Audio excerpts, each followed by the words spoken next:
Before we start this podcast, I want to definitely remind you of a sponsor for Fresh of the Word, 20 by 20 Apparel. Founded in 2015, 20 by 20 Apparel brings original tributes to pro wrestling's classic arenas, moments, and events. They look to spotlight the bloopers, bleeps, and body slams along with the biggest, smallest, strangest, and strongest. In the world of wrestling where there's hundreds of shirts, promotions, flyers, social media accounts, and ads, don't get lost in the sea of parody shirts and display fonts. They can provide professional graphic design services at a reasonable price. 20 by 20 also hand screen prints all the tees in-house. So if you'd like to discuss a possible run of tees, posters, koozies, foam fingers, or even Zubaz, then drop them a line at 20by20apparel.com. That's the number 20x, the number 20apparel.com. And also check out their enamel pin line. It's super cool. Fresh is the word. I'm Jim Duggan, got long wood for plenty hoes. I keep it fresher than fresh, but you already know. You suckers bummy, I'm money, I got a ton of flows. My weed loud like a motherfucking thunder roll. Your shit quiet like you ballin' on a budget though. We see your kicks and we laugh and yellin' what are those. You see me shining like a suit on puffy. You know my grindin' shit is too strong, buddy. That's why the dude call money. I be stuntin' like it's nothing at all.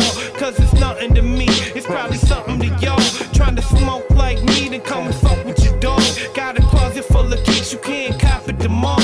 And I'm fresher than the freshest, you can tell it's in my essence. Bitch, you see the way I'm rapping, yes I do this shit to death. I tell I'm running out of breath, I tell somebody cut a check. But either way you know it's fresh, and either way you know it's fresh. Fresh, we fresh. Fresh, fresh, fresh, goddammit, we fresh. Fresh, fresh, goddammit, we so damn fresh. All right, welcome to the Fresh of the Word podcast. I'm your host, Kelly K. Fresh Frazier. And like always, we have a great episode for you, for everybody who is currently in isolation due to the coronavirus outbreak. Please be safe out there. Please wash your hands. Please do what the CDC tells you. Please stay indoors. Don't go out and party with a bunch of people. No group gatherings. Let's just hunker down for a little bit so we can get out of this faster. They're already making headways over in China and Japan in regards to this. So we just can't be stupid at this point. And also, please, no xenophobia or hatred towards Asians anywhere because of this virus. Just because it originated there doesn't mean you can hate on any sort of Asian because of it. Do not listen to Donald Trump and his stupid Chinese virus shit. He is just trying to be an asshole and stir up shit and also deflect from the poor job he's done taking care of this pandemic as it came to the US. So please, no hate, and please help each other out from a distance. Check in on all your peoples. The internet is a utility now. Get phone calls, whatever, but make sure that open the doors for people to talk with you and make sure everything is cool. So, with that in mind, we have a great show for you. We're going back to the interviews that I did at this year's Astronomicon Pop Culture Convention in Sterling Heights, Michigan. First up, I have a chat with Detroit Red Wings hockey great Darren McCarty. We talk about his experiences at Astronomicon, along with his appearances on the Hardcore Pawn TV show, and also the marijuana industry, and how that's helped him with his own recovery. And then after that, I have a short little interview with film director, producer, screenwriter, and actor Lloyd Kaufman, co-founder of Troma Entertainment and director of classics like The Toxic Avenger and Romeo and Juliet. And he shares with us information about the new Troma Entertainment streaming services, along with all sorts of other nonsense. So, without further ado, let's first get into this interview with Darren McCarty. All right, we're here at the Astronomicon Pop Culture Convention, and I'm here with the great from the Detroit Red Wings, Darren McCarty. How's it going? Oh, if it could be any better, I'd be twins. It'd be Armageddon. Oh, snap. So I remember a couple years ago, you just were here. You were walking around, and now you're a guest here. What was your first thoughts when you came here a couple years ago? The most important thing, because I do a lot of the cannabis cups in the weed community and different events, autograph shows and stuff, and the bottom line, it's about the people. So here at Astronomicon with the Twisted family, that's sort of an extended family, and I love what they're all about and have been all about, and sort of admired them as musicians, but their whole crew and how they treat people. So it's about the people. So to have entered into the con world in helping with Donnybrook, the hockey comic with Mess Bucket Comics, written by Dominic Ruggiero, who's sort of my arm of Comic-Con. So we're working on that. I created a team, and coming out in a month is the second book of it, where you hear teams that I created. There's ones that the Miners, the Burnaby Blazers, there's Lynchburg Moonshiners by Brandon Inge, Roddy Piper's Kilted Avengers, Brian O'Halloran, who played Dante and Clerks, Hell's Kitchen Heathens, and then David Putty's Ohio Thrill. Anybody that doesn't know him, that's Patrick Warburton, the voice of Joe Swanson and Elaine's boyfriend, for all of us old enough to remember. So that, and taking my book, My Last Fight, True Story of a Hockey Rock Star, and turn it into a graphic novel. I was a big fan of Watchmen, and I love that. And just a different world that Dom told me when I entered. He said, don't worry, nerds know nerds, and you're a nerd. So I'm good, and I'm happy with it. And I always say, embrace your geek. Yeah, Don was telling me that a lot of the stories that are in Donnybrook were based off of your experiences in hockey. Kind of talk about that. Well, I think that, between taking the gist of a story, of whether how much you exaggerate it or how much it's true, that there's an origin to it somewhere, and it's just a perspective a lot. I think that in comics and in cartoons that you can get away and write a little bit more liberally, or to get away with than you can doing other things. So it's a great way for the people that care, because if you look at this, isn't for kids. It's like an uncensored version, but it's for the fan that wants to know a little bit of what they thought they knew, maybe a clarification, or like they knew, damn, I knew that was true. Right. So these days you've been very invested in the cannabis industry. It helped you get over your alcoholism. Kind of talk about what you're doing in that industry and how weed was able to help you. Well, I come from alcohol, that's right, but weed saved my life, and just because, and then I got educated on it because of what my endocannabinoid system and why it helped me so much. So the more I got into that, the more I realized it was about getting educated on the truth. It's the same thing you just say, I'm not going to get mad about 10 years ago because we didn't have the education on the opioids, but we do now, and we have the education on the weed, even though we always probably did have it.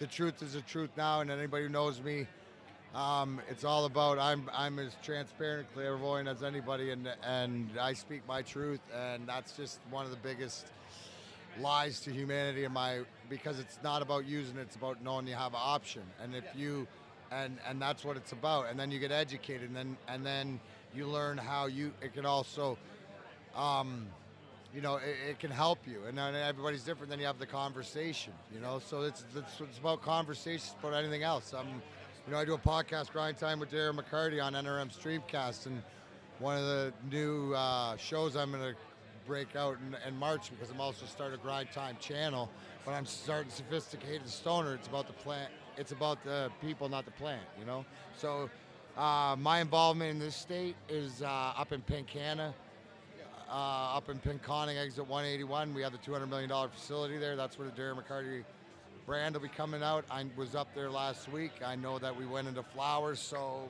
within 3-4 months should have product on the shelves, and I'm excited about it because it might be able to help somebody as it helped me, and if not, I will continue my search, my role of the truth, and because remember, it's not what, it's who. So What was it about marijuana that helped you specifically? You know what? Body, it's like anybody who wants to go on a diet or wants to look into different things. It's allowing your body to work for itself. So, it's being educated and to understand what an endocannabinoid system was, and to understand that the CBD is for your body and the THC is for your brain, and then you go from there, and then you get into different things because people are looking into it. So I believe that if you want something bad enough, that you'll find a way to make it happen, and especially when you help yourself, and it's a positive thing. And I always joke and say that I'm Benjamin Button, and every day, because of this plant, the older I get, the younger I look. So you're feeling younger now than you have in a long time. Oh, absolutely. Feeling mentally, physically, spiritually, everything. What do you do in combination with marijuana to sort of keep up your health? Yeah, no, I mean, it's to know your body and to know that What's your diet like? Do you do any exercising, like more exercise? I do. I stretch and I play golf. Would be my physical exercise. I smoke as much weed as I can, which means CBD intake and stuff. You got to know your system and find what works. There's different things that work during the day than they do at night. What are you looking for? And when you can enhance your mood, and it also helps because you're educated, then you sort of, you can enjoy life on life's terms. So it's all a journey that everybody, because anything with a spine has an endocannabinoid system, and this plant feeds your system. That's all I needed to know. Right. That's all I needed to know, because it's common sense to me. Other people, it's not. So, again, I'm not trying to convince anybody. What I'm trying to do is just let everybody know that they have an option. So you're somebody that's very, being a Red Wing, you have a big love for Detroit. One of the things, like a friend of mine, my friend Tony, he wanted me to bring up. What was your experience like being a part of Hardcore Pawn? Oh, I loved it, man. Because the story behind that. I grew up in I raised my kids in West Bloomfield, and Golds were my neighbors, so I was always intrigued. And it was at the point in my life where I got an opportunity to go learn the business. I still know it to this day. It help me in negotiating, and I'm not afraid to work hard. I enjoyed working in the back as much as I did out front selling. So, to this day, if I go back in there, sometimes if the old man sees me, he'll put me to work still. What were some things you learned during that experience? Bartering, the value of things, people. A lot of things is people skills, and to watch how, it's. You learn a lot of different things, but I enjoy people, and I enjoy learning. So it was as much as the customers as it was the people that worked there that I loved. Was there anything that you learned during that time that you wish you knew during your hockey career? Nah, I don't know. There's just other skills you learned, right? Like organizing the computer, and when you play hockey, you don't need a computer. Just different things. At the end of the day, what I learned in the similarities is that at the end of the day, it's all about your work ethic and the hard work that you put in. So, but I enjoyed it because you learn numbers and why numbers were what way and how to negotiate and leave yourself a margin and shit that I never had to learn, because all I had to learn is how to get out of the way of a punch. You're synonymous with some of the craziest moments in Red Wing history, whether it's the punching Claude Lemieux into next Tuesday, game-winning goals. What are some of some of the things that stick out in your mind during your career, though? Well, when people ask me what's your favorite moment, scoring the clinching goal in '97 or the fight against Claude Lemieux and scoring that overtime goal, well, you got to go chronologically. It's just like we're sitting here at a con, and you like things to go in order. So without March 26 and Turtle and Lemieux and scoring the overtime goal, because that's the togetherness of Red Wing Nation everywhere. That was the proverbial, it's going to be all right. I don't know what it means. It's going to be all right. Same thing with Stevie back now. So that'll always remember that.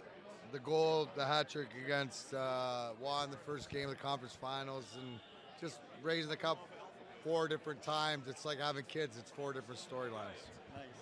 What is it that you love about the city of Detroit? People. It's all about the people.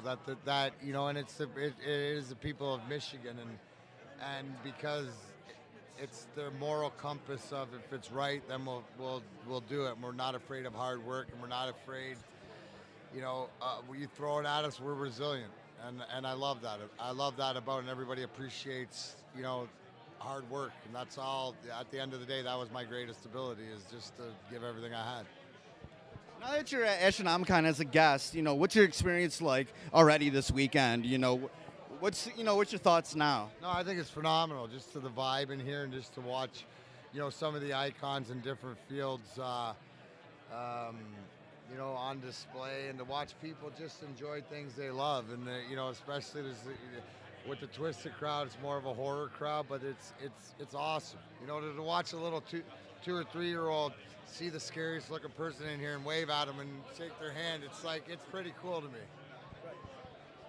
What has been like people's reaction to you being here? Because, like I said, like you're very synonymous with Detroit sports. You know, what was? You know what's going on, and you know, it's a great way to interject. And they always know the best thing is that when people know that I'm here, that they know how approachable I am, and to pay attention along this journey. So it's you know, a lot of it.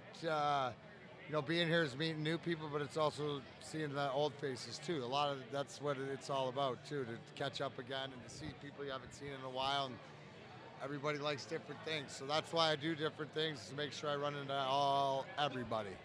Right. If you had a sort of a nugget of knowledge for anybody listening to this, doesn't matter what sort of thing that they do in life, you know, that they could project into their own life, what would that be? You can never quit, and you got to know the difference between surrendering and quitting. Surrendering is actually victory, you know, but you can't quit in life. You can take a pause, you take the breath, you got a 10 count, but you can take all 9, but you got to make sure you get back up. So no matter how many times you fall down, you got to get back up. Yeah, back up 10, yeah. That's it, man. That's like Cardi B said. That's it. Well, there you go. Cardi B knows. Yeah, it's been good talk. It's been good talking with you. What's next in the life of Darren McCarty? What you got? What projects do you got going on next? I got Grind Time with Darren McCarty podcast on NRM Streamcast, and here, let me get out of there. Obviously, Pink Canna, Mess Bucket Comics with the comic book, the graphic novel. The different things, PR marketing stuff with the Red Wings. So Slapstick Comedy Tour, Darren McCarty Slapstick Comedy Tour. I'm all around. Thank you, brother. Yeah, so I'll be out and about. DarrenMcCarty.com. Check it out. All right, it was good talking with Darren McCarty. He was so super cool during the whole Astronomicon weekend. He came up and talked with everybody. Everybody can just come up and talk with him. It was super cool, and it looks like he's doing really well these days. You know, he's had a bit of a rough life, but he looks like he's definitely on the mend, and marijuana's been helping it. All right, now let's get into the interview with Lloyd Kaufman. It isn't much of a long interview, but it's a funny interview, so it's cool to talk with such a legend like Lloyd Kaufman. And that interview will come to you after a word from our sponsor. All right, we're at Astronomicon. I'm here with Lloyd Kaufman, Toxic Avengers, Troma. How are you liking it here at Astronomicon? Well, Astronomicon is the very best movie-related convention that I've ever been to tell you the truth.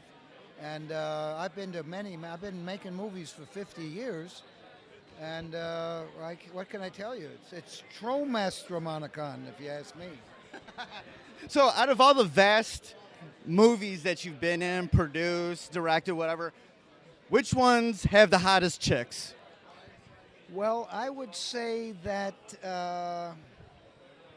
let me think now.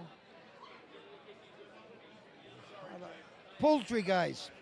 It's about chicken zombies. So the chicks were the hottest. No, I meant women, hot women. Poultry Guys, Night of the Chicken Dead. I meant women, hot women, beautiful women. We don't have any women in our films. Okay, all right. I see women down here. There's women. That's a mistake. Oh, okay. So, a friend of mine, Zach Silverman, he wanted me to ask you, what did you think of the Toxic Crusader cartoon, the toys and video games. He loved them as a kid. How involved were you in the creation of them? Very involved in the creation. Lloyd Kaufman was very involved. Jeff Sass and I wrote some of the scripts to the cartoons. Every toy, everything had to be personally signed off by Mr. Michael Hers, my partner of 46 years. So it was a real thing. Let's put it that way. We're very proud of the Toxic Crusaders. And if you go to Troma Now, our streaming service, you can not only see all the toys and everything. There's about 1,000 movies there, and all for free on the first month, and then $4, $5 a month. So go see the 1980s cartoons. Also, every month we put up 2 or 3 brand new exclusive movies on Troma Now. You get in there by going to watch.troma.com. How do you feel about this sort of streaming age where you're able to bring all of that work that you've done into this new generation? Well, I think streaming is very important, but you must never cross streams. If you cross streams, you may get a different identity. The person with whom you cross the screen will become you and vice versa. So other than that, I know nothing about streaming. But I do know that Troma Now is the future, but now.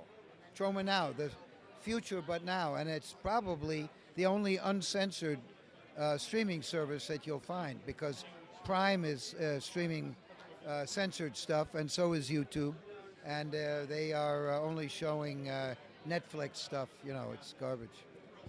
What, on the streaming service, actually, no, I want to ask you this. You got a whole table full of Blu-rays and DVDs. How important is it to still have those available? It's all about the fans. I do whatever the fans tell me to do. In fact, I used to be 6'4", blonde, blue-eyed. Fans told me to look like an ugly Jew. I changed my whole, not just my personality to be a bitter old man, but I shrunk down to a 4'3", 90-pound weakling. We can continue this tomorrow. The main thing is check out Troma Now, because it's the future now. Actually, you're part of the Angry Video Game Nerd, right? Okay, I actually had somebody want to ask you how you guys linked up. So I wasn't half that. Oh, you weren't? Okay, then I'm gonna ask it anyways. Like, can I ask you one more question? Yes, Okay, more how did you get linked up with the Angry Video Game Nerd? Well, we met on Grindr. Whoa! Yeah, I was Nancy in those days. And, one thing led to another, and he's a great guy. And if you see Return to Nukem High, which is Volume 2, it's my most recent movie. Return to Nukem High, not Return to Nukem High. That was Volume 1, but Return to Nukem High.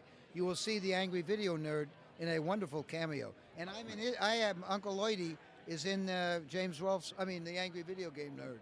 Nice. It was great talking with you. Is there any final thoughts you want to put out there into the world? If I had any final thoughts, I'd be dead. Oh, perfect. Those would be my final thoughts.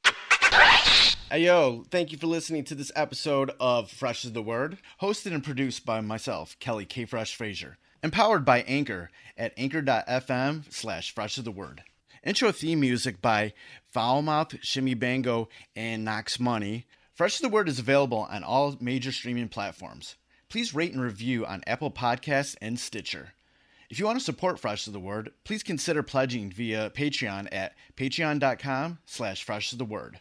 Follow Fresh is the Word on social media on Twitter at Fresh is the Pod, on Instagram at Fresh is the Word Podcast, and join the Facebook group at facebook.com/groups/Fresh is the Word. For more information about Fresh is the Word and our other podcasts, Breaking Records and Renaissance Soul, and a collection of pop culture articles and reviews, please visit freshasthepodcast.com. Thank you for listening and your support. Goodbye and good night. Fresh is the word.